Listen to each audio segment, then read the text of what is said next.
പശ്ചിമ ബംഗാളിനെ മാത്രം എടുത്താൽ നോക്കൂ, കഴിഞ്ഞ തവണ നിങ്ങൾ 18 സീറ്റ് നേടിയ 40% വോട്ട് ഷെയർ നേടിയ സംസ്ഥാനമാണ്. ഇപ്പോഴത്തെ രാഷ്ട്രീയ സാഹചര്യത്തിൽ പശ്ചിമ ബംഗാളിൽ BJPക്ക് ആ സാധ്യതയില്ല.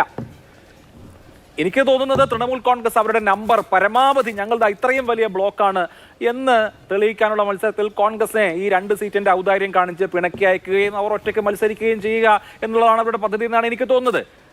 ഇവിടെ BJPക്ക് ഉണ്ടായിരുന്ന 18 സീറ്റ് പോകുമോ ഇല്ലയോ എന്നുള്ളതല്ലേ നിങ്ങളെ സംബന്ധിച്ച് ആശങ്കയാവേണ്ടത്. അതിപ്പോ ഇവർ 3 പേര് ഒരുമിച്ച് മത്സരിച്ചാലും തൃണമൂൽ ഒറ്റയ്ക്ക് മത്സരിച്ചാലും അവരാ സീറ്റുകൾ അങ്ങോട്ടേക്ക് എടുക്കുമോ എന്നുള്ളതല്ലേ പ്രശ്നം.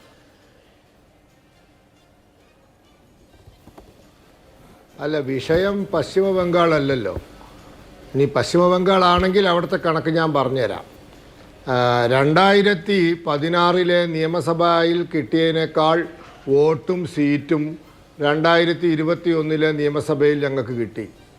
2018 പഞ്ചായത്ത് തദ്ദേശ സ്വയംഭരണ സ്ഥാപന തിരഞ്ഞെടുപ്പിൽ കിട്ടിയതിനേക്കാൾ വോട്ടും സീറ്റും 2023 തദ്ദേശ സ്വയംഭരണ സ്ഥാപനങ്ങളിൽ ഞങ്ങൾക്ക് കിട്ടി. ആ കണക്ക് വെച്ച് ഞങ്ങൾക്ക് 2019 കിട്ടിയതിനേക്കാൾ വോട്ടും സീറ്റും 2024 കിട്ടുമെന്ന് തന്നെയാണ് ഞങ്ങളുടെ പ്രതീക്ഷ.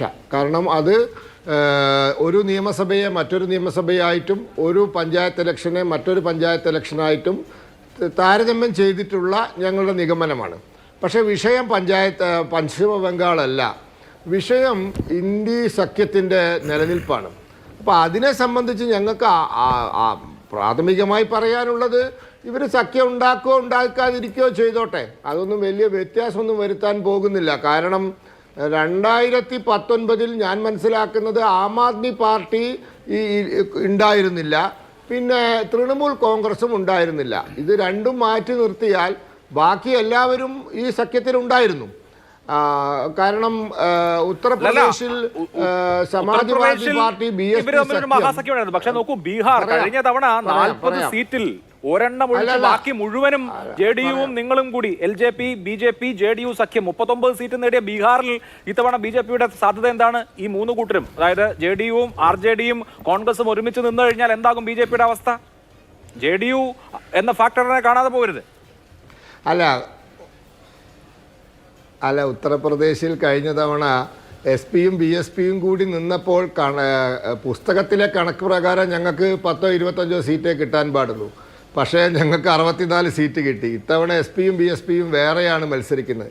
അപ്പോൾ കടലാസിലെ കണക്കല്ല പോളിംഗ് ബൂത്തിലെ കണക്ക്. ഇനി ബീഹാറിനെ പറ്റി പറയുകയാണെങ്കിൽ, ഇന്നലെ ബീഹാറിൽ ഒരു പുതിയ സംഭവം ഉണ്ടായിട്ടുണ്ട്, അറിയാലോ.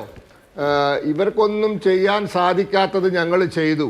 കാരണം ലാലു പ്രസാദ് യാദവിൻ്റെയും നിതീഷ് കുമാറിൻ്റെയും ഒക്കെ രാഷ്ട്രീയ ഗുരുനാഥൻ, ഒരു പരിധി വരെ മുലായം സിംഗ് യാദവിൻ്റെയും രാഷ്ട്രീയ ഗുരുനാഥന് ഇവരൊക്കെ അധികാരത്തിലിരുന്നപ്പോൾ കൊടുക്കാൻ സാധിക്കാത്തത് ഞങ്ങൾ കൊടുത്തു. അദ്ദേഹത്തെ ഞങ്ങൾ ഭാരതരത്നം കൊടുത്തു. ഇന്ന് അതിൻ്റെ ബീഹാറിൽ നിന്നും വരുന്ന റിപ്പോർട്ടുകൾ വളരെ വ്യത്യസ്തമായ ഒരു രാഷ്ട്രീയ സാഹചര്യം ബീഹാറിലേക്ക് വരാൻ പോവുക എന്നുള്ള റിപ്പോർട്ടുകളാണ് വരുന്നത്. കാരണം കർപ്പൂരി ഠാക്കൂറിന് ഭാരതരത്നം കിട്ടിയിരിക്കുന്നു. ഇന്ത്യയിലെ പിന്നോക്ക ജാതി വിഭാഗത്തിൻ്റെ മിശിഹയാണ്. ഇന്ത്യയിലെ ഏറ്റവും തലമുതിർന്ന സോഷ്യലിസ്റ്റ് നേതാവായിരുന്നു.